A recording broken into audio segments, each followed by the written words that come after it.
Berapa lama lagi kita akan hidup sebagai bayangan dari harapan orang lain? Mengukur langkah bukan dari hati sendiri, tapi dari standar yang tak pernah benar-benar kita pahami. Kita tersenyum agar diterima, kita menyesuaikan diri agar dianggap cukup.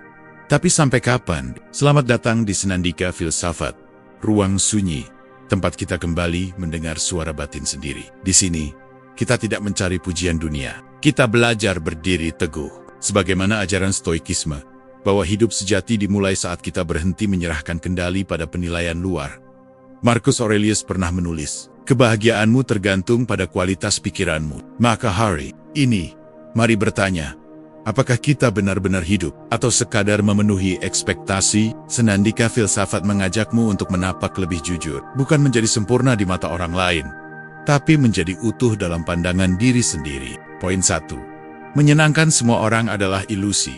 Kita hidup di dunia yang terhubung, tapi seringkali kehilangan arah karena terlalu banyak suara, terlalu banyak mata yang menilai, terlalu banyak standar yang tak pernah kita tetapkan sendiri. Ada satu jebakan batin yang tak kasat mata, tapi begitu kuat mencengkeram.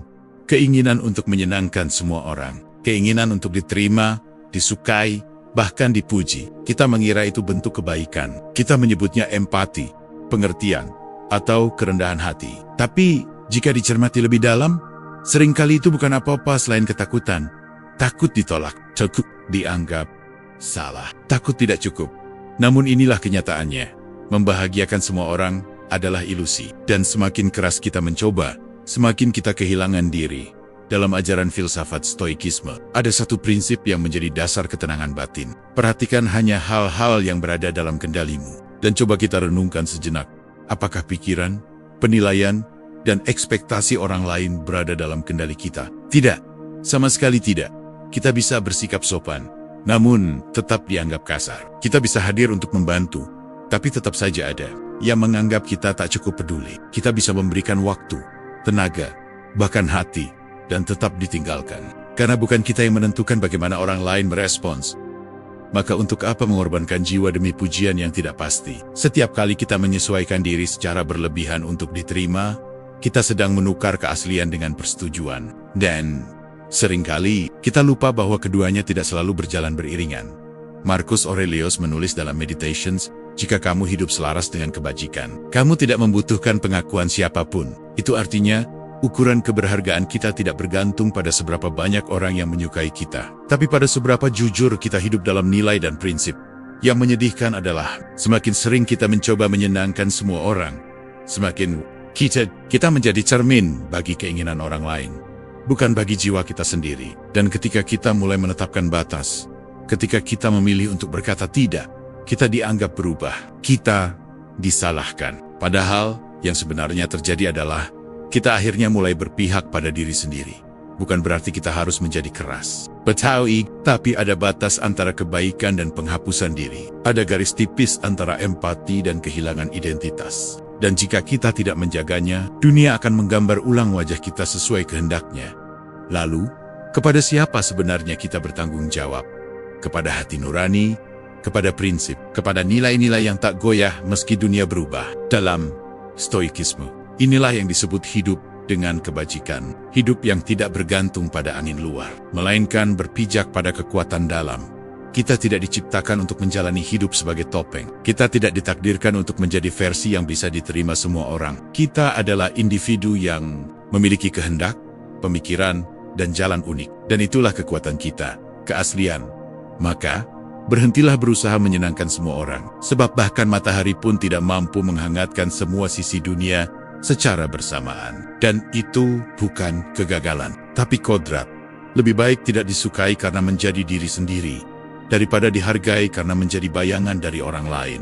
Poin kedua, standar orang lain bukan kompas hidupmu. Berapa banyak langkah dalam hidup ini yang kita ambil, bukan karena kita yakin, tapi karena takut terlihat salah. Berapa banyak keputusan yang lahir bukan dari hati, melainkan dari desakan dunia yang terlalu nyaring mengatur arah. Hidup adalah perjalanan panjang, dan setiap perjalanan butuh kompas. Tapi seringkali, kita memilih kompas yang bukan milik kita. Kita menumpang pada arah yang ditentukan orang lain. Orang tua, teman, pasangan, atasan, bahkan media sosial. Mereka berkata, Begini seharusnya hidup yang baik dan kita ikat. Mereka menetapkan standar kesuksesan, lalu kita kejar. Mereka menentukan arti bahagia, lalu kita berpura-pura senang agar terlihat seperti itu. Padahal, standar orang lain bukan kompas hidupmu. Dalam filsafat stoikisme, kita diajak untuk menilai kehidupan bukan dari apa yang terlihat, melainkan dari apa yang memiliki nilai. Epictetus berkata, bukan hal-hal itu sendiri yang mengganggu kita, tapi penilaian kita terhadapnya. Maka jika kita mengukur hidup dari pandangan orang lain, kita sedang memakai kacamata yang bukan milik kita. Dan tak heran jika dunia terlihat kabur, bahkan menyesakkan. Kita diajarkan sejak kecil untuk menjadi orang yang baik. Tapi sayangnya, makna baik seringkali sudah tercemar oleh kepentingan sosial. Baik artinya menurut, baik artinya cocok dengan sistem. Dan jika kamu berbeda, maka kamu dianggap masalah. Tapi mari kita bertanya, baik menurut siapa? Sukses menurut siapa? Bahagia menurut siapa? Apakah kamu benar-benar ingin itu? Atau kamu hanya ingin diterima? Hidup yang dijalani dengan kompas orang lain tak ubahnya seperti kapal yang mengikuti arah angin. Bukan peta, ia terlihat melaju, tapi sejatinya terombang-ambing. Hari ini, satu tujuan, besok berubah. Hari ini merasa cukup, besok kembali merasa kurang. Karena standar luar tak pernah puas. Dan pada titik tertentu, kamu akan merasa lelah. Bukan karena perjalananmu terlalu berat, tapi karena arahmu tak pernah jelas. Kamu lelah menjalani hidup yang tidak kamu pilih. Kamu letih berpura-pura menyukai hal-hal yang tidak kamu inginkan. Dan pelan-pelan, kamu kehilangan rasa. Stoikisme mengajarkan untuk hidup selaras dengan kebajikan. Dan kebajikan tidak bisa dipinjam dari orang lain. Ditumbuhkan dari dalam. Kompas hidup yang sejati lahir dari nilai, bukan dari sorakan penonton. Kita harus berani mengevaluasi siapa yang menentukan arah hidup kita selama ini. Jika kita mendapati bahwa sebagian besar pilihan kita hanya untuk memenuhi ekspektasi orang lain, maka inilah waktunya untuk mengambil alih kemudi. Bukan berarti kita menolak nasihat, bukan berarti kita menutup telinga, tapi kita belajar memilah mana masukan, mana tekanan, mana arahan, mana manipulasi. Dan itu hanya mungkin jika kita mulai percaya pada penilaian diri sendiri. Kita tidak perlu terburu-buru menjadi versi ideal menurut dunia. Kita hanya perlu menjadi utuh sebagai diri sendiri. Karena orang lain bisa saja kecewa dengan keputusan kita, tapi hanya kita yang akan menjalani akibatnya. Lalu apa artinya hidup yang merdeka? Merdeka bukan berarti bebas tanpa arah. Merdeka berarti kamu tahu kemana ingin pergi, dan tidak membiarkan suara asing mengambil alih keyakinanmu. Merdeka berarti memilih nilai yang ingin kamu bela, dan hidup dengannya, meski tak semua orang setuju. Maka, biarkan orang lain memiliki standarnya, tapi jangan biarkan mereka mengubah arahmu. Kamu bukan hidup untuk menjadi versi terbaik dari keinginan mereka. Kamu hidup untuk menjadi versi paling jujur dari dirimu sendiri. Dan itu cukup. Poin ketiga, pengorbanan berlebihan mengikis diri sendiri. Kita sering diajarkan untuk memberi waktu, memberi perhatian, memberi tenaga, bahkan memberi rasa. Tapi tak pernah benar-benar diajarkan kapan harus berhenti. Kapan memberi berubah menjadi kehilangan. Dalam kehidupan sosial, berkorban sering dipuji sebagai bentuk cinta tertinggi. Semakin kamu bisa menyingkirkan kebutuhanmu demi orang lain, semakin kamu dianggap baik. Dan tanpa sadar, kita mulai mengukur nilai diri dari seberapa banyak yang sanggup kita serahkan, bukan dari seberapa utuh kita bertahan. Namun satu pertanyaan mendasar perlu kita renungkan. Apa jadinya jika pengorbanan itu justru mengikis jati diri? Apa gunanya menjadi cahaya bagi orang lain jika di saat yang sama kita membakar habis pelita dalam dada sendiri? Stoikisme bukan ajaran yang menolak kebaikan, tapi ia mengajarkan keseimbangan. Marcus Aurelius tidak menyuruh kita menjadi keras, tapi ia memperingatkan, jangan biarkan orang lain merampas kekuatan berpikirmu. Dan dalam konteks pengorbanan, kekuatan berpikir itu bisa tergerus ketika kita memberi tanpa sadar, tanpa batas, tanpa arah. Berkorban tanpa disertai kesadaran akan batas bisa berubah menjadi bentuk penyangkalan diri. Kita mulai menolak kebutuhan sendiri, menyingkirkan emosi sendiri, dan berkata dalam hati, tidak apa-apa, yang penting mereka bahagia. Tapi, apakah benar mereka bahagia? Dan apakah benar kita tidak apa-apa? Tidak jarang, kebaikan kita malah dimanfaatkan. Catullus, kita dijadikan ruang nyaman bagi orang lain, tapi penjara sunyi bagi diri sendiri. Kita terus memberi meski lelah, terus mengerti meski tersakiti, dan terus bertahan Meski tak ada yang peduli, apakah kita masih baik-baik saja? Ini bukan soal berhenti berbuat baik. Ini soal tidak mengorbankan kemanusiaan kita sendiri. Atas nama kebaikan, kita tidak bisa menuangkan air dari kendi yang kosong. Dan kita tidak bisa hadir secara utuh bagi orang lain jika diri kita retak dalam diam. Pengorbanan yang bijak lahir dari keutuhan, bukan dari kekosongan yang disembunyikan di balik senyum. Filsafat Stoik mengajarkan kita untuk hidup selaras dengan kebajikan, namun juga dengan kesadaran atas batas. Dalam ajaran Epictetus, terdapat nasihat sederhana namun tajam. Tugasmu adalah menjaga kehendakmu tetap lurus, bukan memperbaiki seluruh dunia. Ini bukan ajakan untuk menjadi acuh, tapi ajakan untuk tahu peran, bahwa kita bukan penyelamat bagi semua orang. Dan kita tidak seharusnya menjadi itu.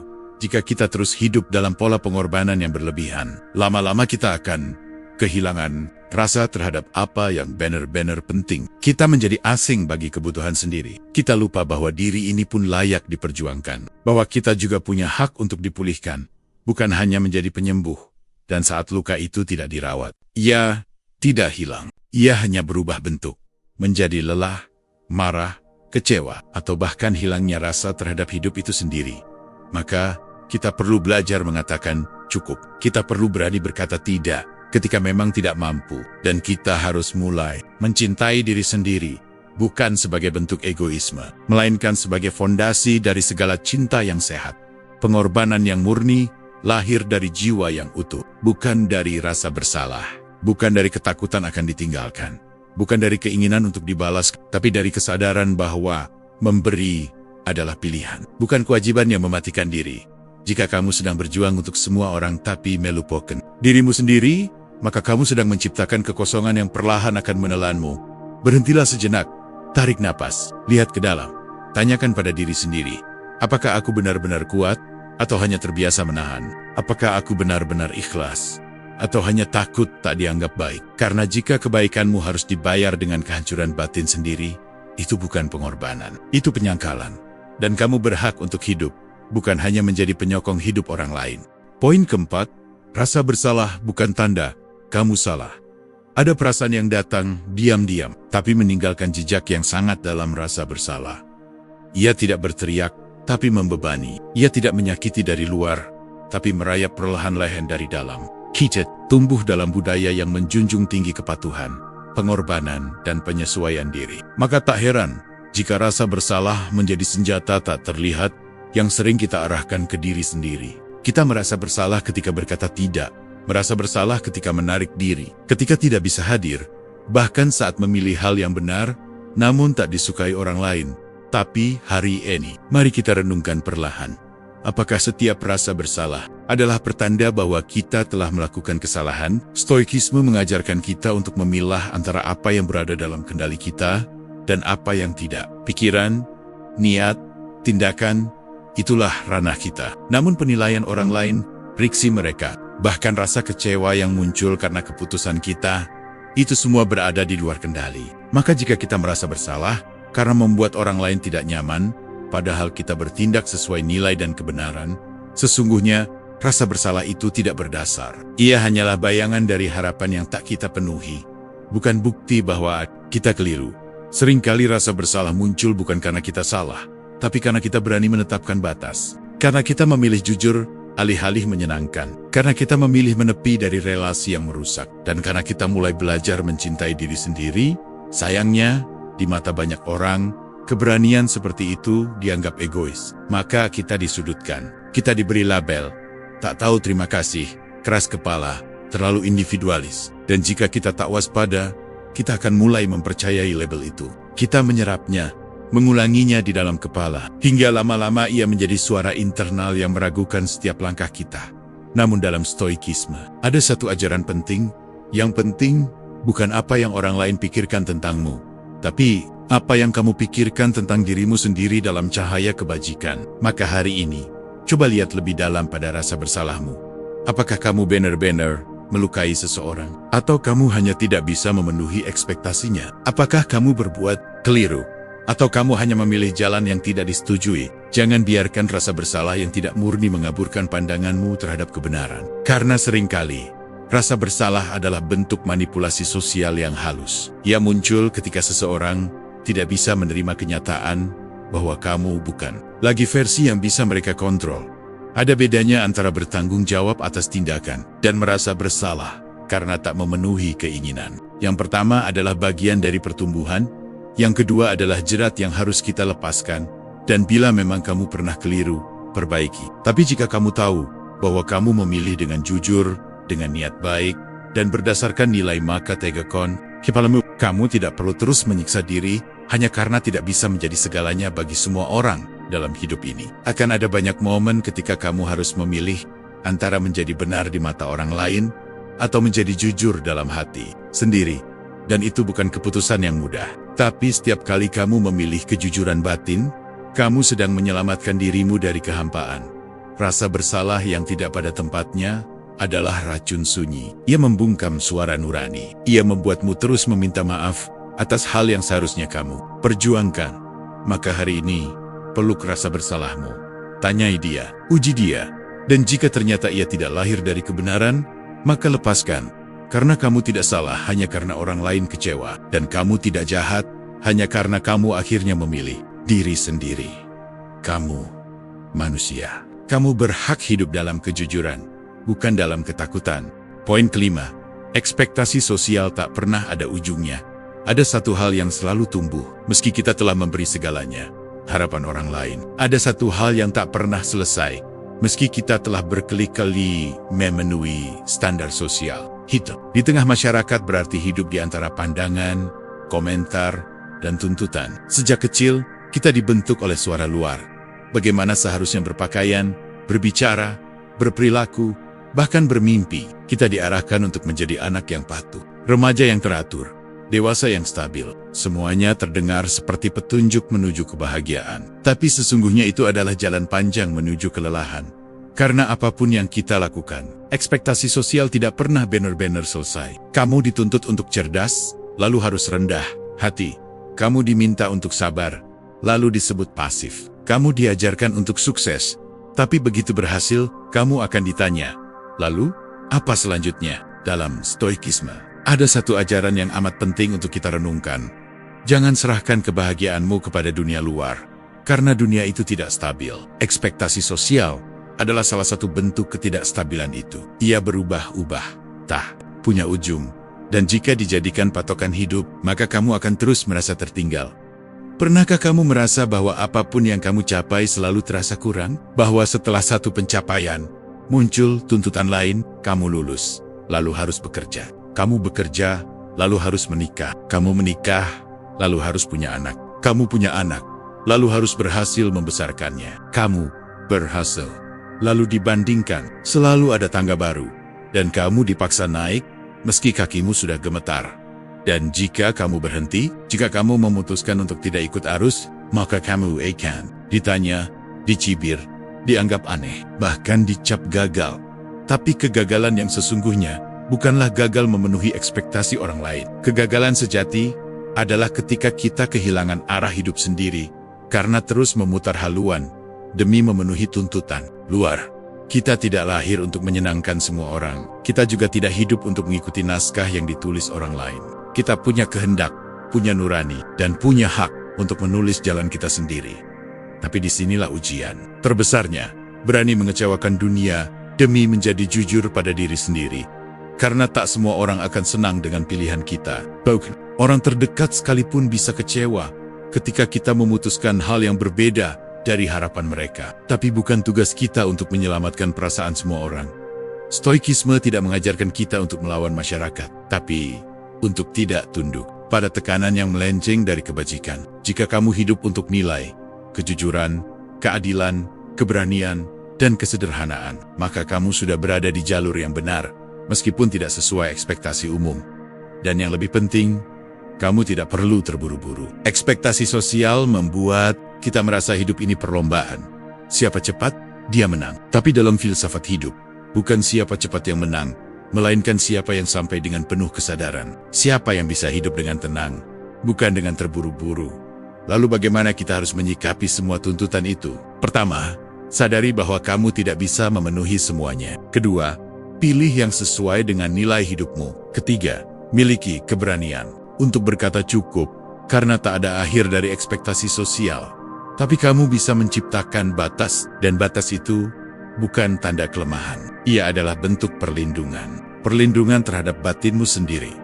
Ingatlah ini, hidup yang baik bukan hidup yang paling disukai banyak orang. Hidup yang baik adalah hidup yang paling sesuai dengan suara hatimu. Dan dalam diam itu, kamu akan menemukan ketenangan ketika kamu tak lagi sibuk mengejar penilaian luar, tapi mulai pulang pada diri sendiri.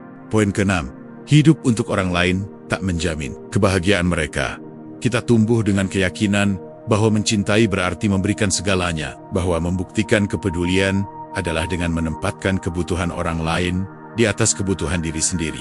Tapi seiring waktu, kita mulai bertanya, benarkah itu cukup? Dan lebih dalam lagi, benarkah itu benar? Dalam kehidupan sehari-hari, banyak dari kita yang tanpa sadar hidup dalam misi diam-diam, membuat orang lain bahagia. Kita menjadi penenang bagi yang gelisah, penopang bagi yang rapuh, penghibur bagi yang terluka. Kita mengubah cara bicara, menekan emosi sendiri, menyesuaikan pilihan, semua demi menjaga perasaan orang lain. Kita berharap dari sana akan lahir harmoni, penghargaan, bahkan cinta. Tapi ada satu kebenaran yang sulit diterima. Sebanyak apapun kamu berusaha, kamu tidak bisa menjamin kebahagiaan siapapun. Filsafat Stoikisme mengajarkan bahwa setiap orang bertanggung jawab atas pikirannya sendiri, atas penilaiannya sendiri, atas kebahagiaannya sendiri. Maka sebesar apapun kasihmu, sebanyak apapun pengorbananmu, kamu tidak akan pernah bisa mengendalikan bagaimana seseorang merasa. Kamu bisa memberi yang terbaik, tapi belum tentu itu cukup di mata mereka. Bukan karena kamu kurang, tapi karena mereka pun memiliki luka, harapan, dan ekspektasi yang tidak bisa selalu kamu isi. Dan ini menyakitkan, karena kita terbiasa berpikir bahwa cinta yang besar pasti akan menghasilkan rasa yang sama besar dari pihak lain. Tapi, hidup tidak bekerja seperti itu. Hubungan antar manusia bukan rumus matematika. Ia tidak selalu seimbang. Dan tidak semua hal bisa dibalas dengan cara yang kita harapkan. Berapa banyak dari kita yang akhirnya kehilangan diri sendiri dalam upaya menyenangkan orang lain. Kita menahan diri agar tidak menyulitkan mereka.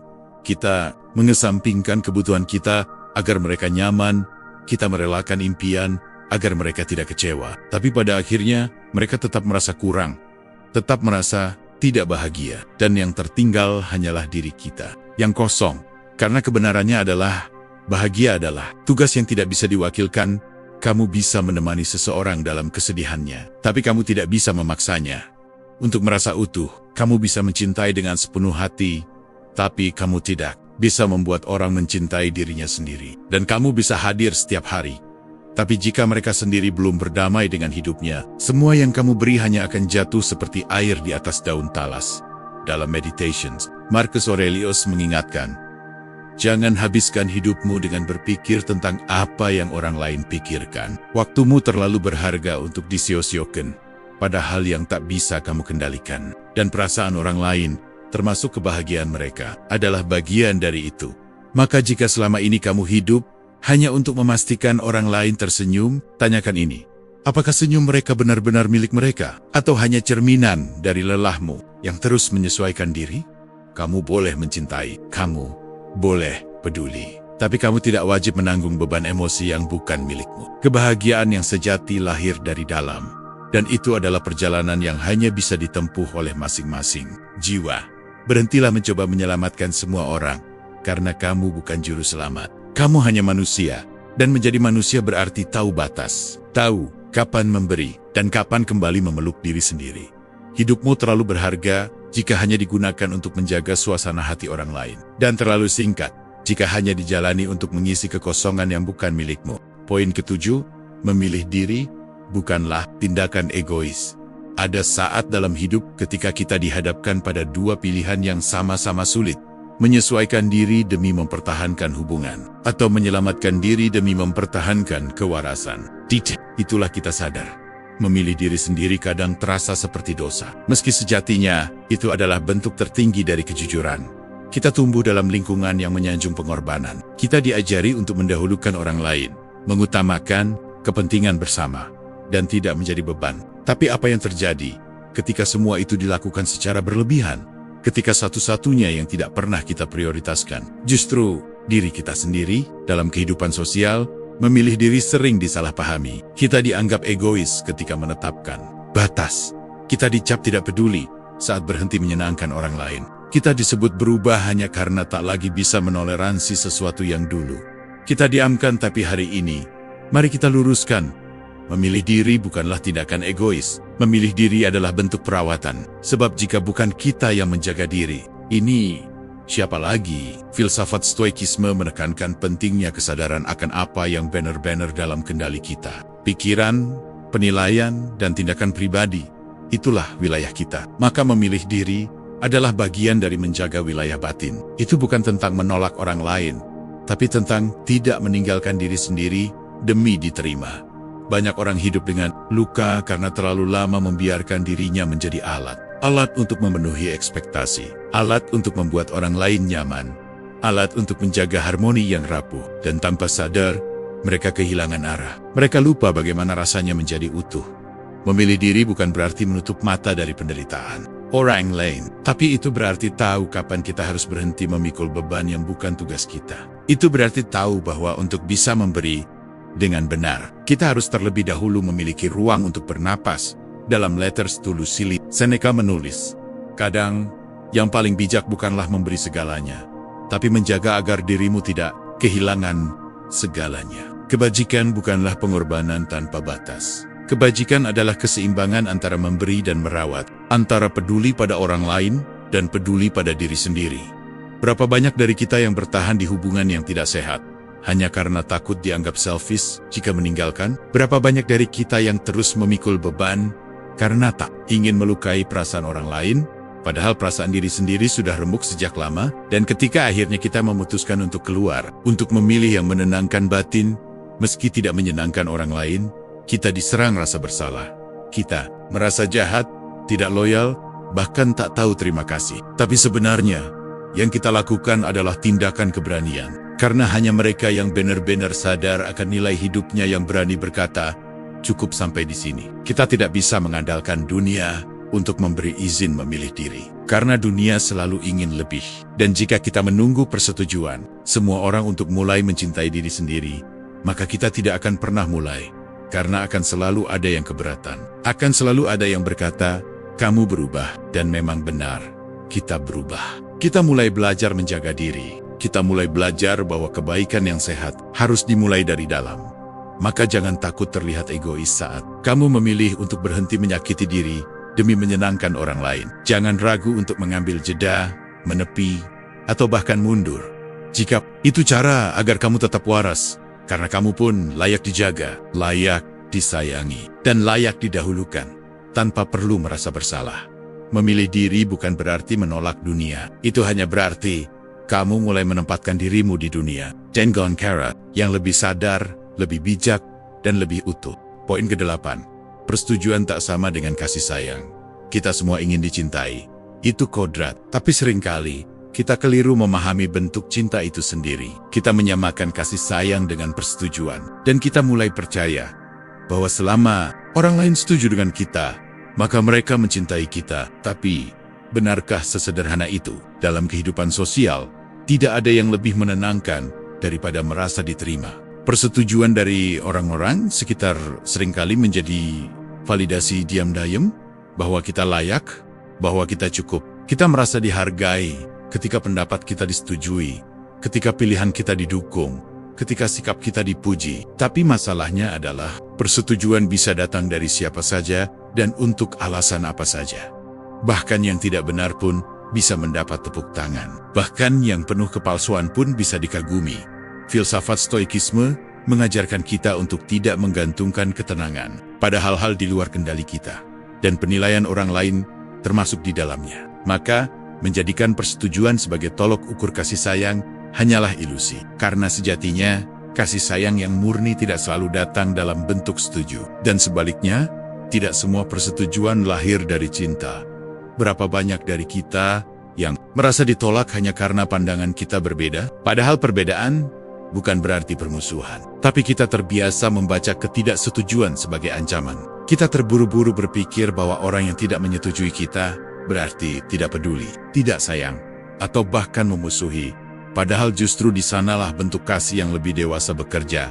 Kasih yang berani berkata tidak, kasih yang jujur, menyuarakan kebenaran meski itu menyakitkan. Seorang sahabat sejati tidak selalu akan menyetujui langkah kita. Ia akan bicara, mengingatkan, bahkan menentang. Bukan karena ingin menjatuhkan, tapi karena ingin kita tetap berada di jalan yang benar. Persetujuan itu mudah, tapi kasih sejati itu menuntut kedalaman. Dan kedalaman itu seringkali hadir dalam bentuk kejujuran yang tidak selalu menyenangkan. Di sisi lain, ada pula orang yang tampaknya selalu mendukung kita, selalu setuju, selalu memuji.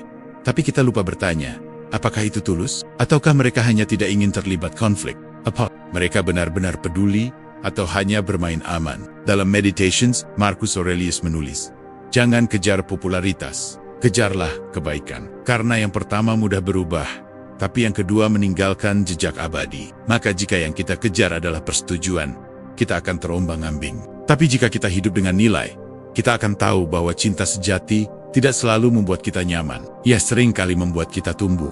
Kasih sayang sejati tidak menuntut kita untuk selalu setuju. Ia memberi ruang untuk berbeda, tanpa kehilangan rasa hormat. Ia memungkinkan adanya pertentangan, tanpa menghilangkan kedekatan. Dan di sanalah kita mulai memahami bahwa cinta bukan tentang menjadi sama, tapi tentang bertahan bersama dalam perbedaan. Jadi, jika suatu hari kamu berbeda pendapat dengan orang yang kamu cintai, jangan buru-buru merasa gagal. Jangan merasa ditolak. Bisa jadi justru dari perbedaan itulah kamu melihat wajah kasih yang lebih jujur, kasih yang tidak memanjakan, tapi memelihara. Sebaliknya, jika kamu merasa terus-menerus menyetujui seseorang hanya agar mereka tidak marah, atau agar mereka tetap tinggal, maka tanyakan pada dirimu, apakah ini cinta, atau hanya ketakutan yang dibungkus dengan keramahan? Jangan menjual prinsip demi menjaga relasi. Jangan korbankan nilai demi mempertahankan kenyamanan. Karena relasi yang sehat tidak butuh kepalsuan, dan cinta yang kuat tidak dibangun dari kesamaan semu, melainkan dari kejujuran yang tahan diuji. Persetujuan hanyalah permukaan.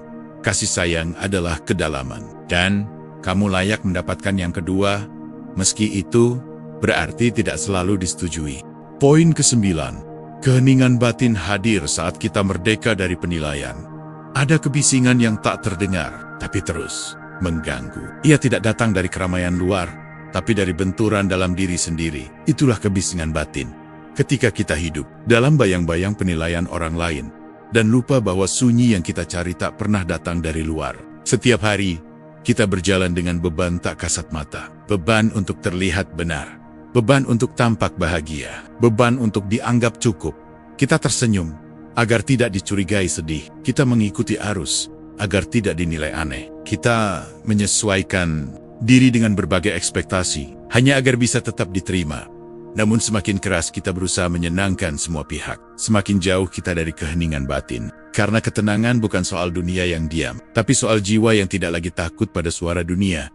Filsafat Stoikisme menanamkan satu kebijaksanaan, sederhana namun mendalam. Jika kamu mencari ketenangan, berhentilah membiarkan pikiranmu dipengaruhi oleh hal-hal yang tak berada dalam kendalimu. Dan satu hal yang paling tidak bisa kita kendalikan adalah penilaian orang lain. Kita tidak bisa menentukan bagaimana orang akan memandang kita. Kita tidak bisa mengatur bagaimana orang akan menafsirkan tindakan kita. Bahkan ketika kita sudah melakukan yang terbaik, menjaga kata, berlaku sopan, berbuat baik, masih ada saja yang salah paham, meremehkan, mencibir, atau bahkan memutarbalikkan niat kita. Lalu sampai kapan kita akan terus menyesuaikan diri demi menghindari penilaian buruk? Sampai kita sadar bahwa tidak ada kemenangan dalam lomba yang diciptakan oleh orang lain. Keheningan batin hadir bukan ketika semua orang menyukai kita, tapi ketika kita tidak lagi goyah saat mereka tidak menyukai kita. Bukan karena kita membenci mereka, tapi karena kita tahu bahwa makna hidup kita tidak bergantung pada validasi mereka. Disitulah letak kemerdekaan sejati.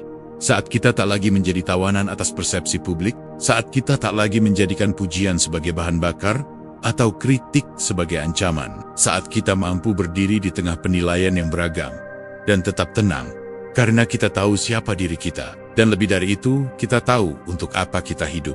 Keheningan batin adalah ruang suci yang hanya bisa dicapai dengan kejujuran radikal terhadap diri sendiri. Ia tidak dicapai dengan membungkam suara orang lain, tapi dengan menyaring suara mana yang layak masuk ke dalam hati.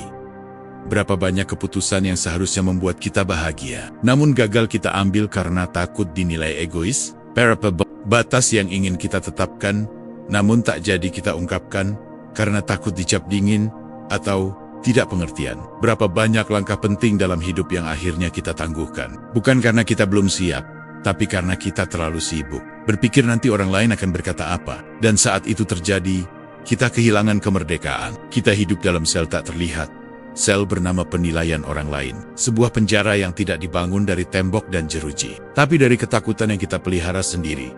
Stoikisme tidak pernah memerintahkan kita untuk menjadi acuh, tapi ia mengajarkan kita untuk fokus pada apa yang berada dalam kekuasaan jiwa, niat baik, tindakan benar, integritas diri. Jika itu sudah kita jaga, maka penilaian luar bukan lagi ancaman, melainkan gema yang bisa kita dengar tanpa harus kita ikuti. Dan saat itulah keheningan batin muncul, ketika kamu duduk sendiri dan tidak merasa kosong, ketika kamu berbeda pendapat dan tidak merasa bersalah, ketika kamu disalahpahami, namun tetap memilih untuk tidak membalas dengan kebencian. Itulah keheningan yang sejati, sebuah diam yang tidak datang dari ketakutan, tapi dari kedewasaan. Kita tidak bisa menghentikan orang menilai, tapi kita bisa memilih untuk tidak hidup dari penilaian mereka. Dan pada akhirnya, satu-satunya penghakiman yang layak kita khawatirkan adalah penilaian dari hati nurani kita sendiri. Poin ke-10. Hidup yang jujur adalah hadiah tertinggi bagi diri sendiri. Manusia bisa hidup dalam kepura-puraan bertahun-tahun, bisa tersenyum saat hatinya lelah, bisa mengangguk ketika pikirannya menolak, bisa mengikuti arah yang tak ia yakini, hanya demi terlihat sesuai. Tapi di balik segala pencitraan dan peran sosial itu, jiwa tahu betul mana yang benar. Dan hanya satu hal yang bisa memerdekakan jiwa dari luka kepalsuan: hidup yang jujur. Hidup jujur bukan sekadar tentang berkata apa adanya. Itu hanya bagian paling permukaan. Lebih dari itu, hidup jujur adalah keberanian untuk hidup selaras antara nilai, pikiran, dan tindakan. Antara yang kita rasakan dan yang kita jalani. Antara hati nurani dan langkah kaki.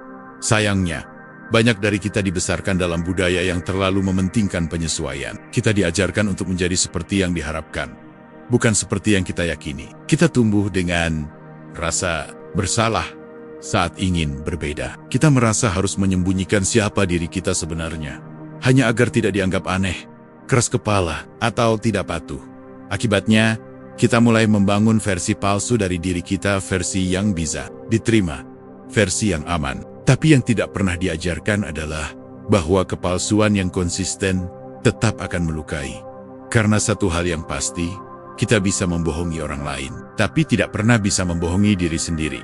Filsafat Stoikisme mengajak manusia untuk bertanggung jawab atas kehidupannya secara utuh. Hidup dengan kesadaran, bukan kepura-puraan. Marcus Aurelius menulis, "Lakukan apa yang harus dilakukan, katakan apa yang perlu dikatakan, tapi jangan pernah melacurkan jiwamu hanya demi pujian atau ketenaran." Hidup jujur adalah jalan sunyi. Kadang kamu akan kehilangan orang yang hanya menyukai versimu yang palsu. Kadang kamu akan dicap keras, terlalu sensitif, atau terlalu berbeda. Tapi jauh di balik itu, kamu akan mendapatkan sesuatu yang tidak ternilai. Damai dalam diri sendiri, karena tidak ada yang lebih menyiksa daripada merasa asing di dalam hidup yang kamu jalani sendiri. Hidup yang jujur bukan berarti hidup yang sempurna, bukan pula hidup yang selalu disukai semua orang, tapi itu adalah hidup yang memiliki integritas. Hidup yang bisa kamu pertanggungjawabkan di hadapan nurani. Dan percayalah, itu jauh lebih berharga daripada pengakuan sosial yang rapuh. Berapa banyak orang yang tampak sukses di luar, namun setiap malam merasa hampa karena hidupnya tidak mencerminkan siapa dia sebenarnya. Berapa banyak dari kita yang diam-diam iri pada mereka yang tampak biasa saja, tapi hidup dengan ketulusan, tanpa perlu berpura-pura. Kejujuran bukan kelemahan, ia adalah bentuk tertinggi dari kekuatan batin. Karena hanya orang yang kuat, yang sanggup menerima dirinya sendiri, dengan segala luka, keinginan, dan ketidaksempurnaannya. Saat kamu memilih hidup yang jujur, kamu sedang memberi hadiah kepada dirimu sendiri.